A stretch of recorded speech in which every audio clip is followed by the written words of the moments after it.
gönlümün yar derman dilim Ronya çalim evin adilim yar derman dilim evin adilim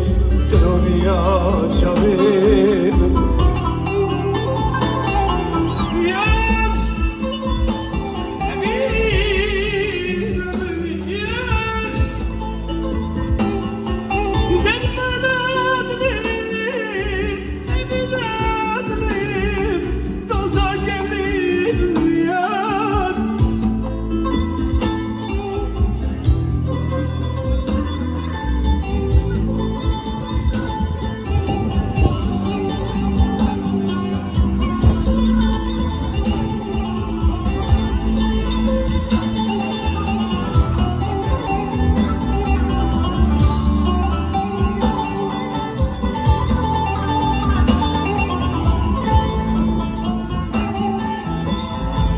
Ya,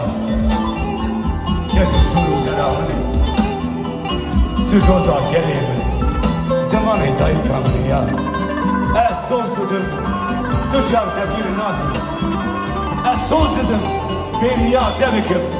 Vallahi min perçe perçe bikim Nailim min tebikim düşmün ya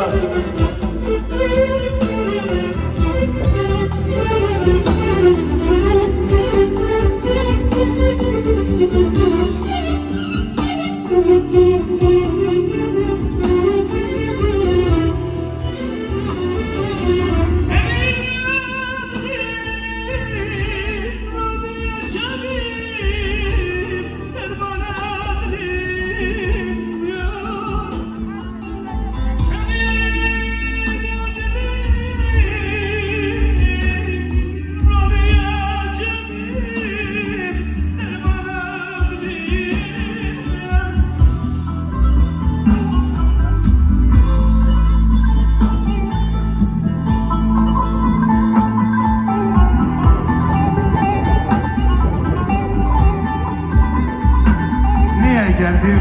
bu dünyaya Geldim de düştüm bu belaya Bu ne sevdaydı ki yüreğimde Çıkmaz oldu bu sevda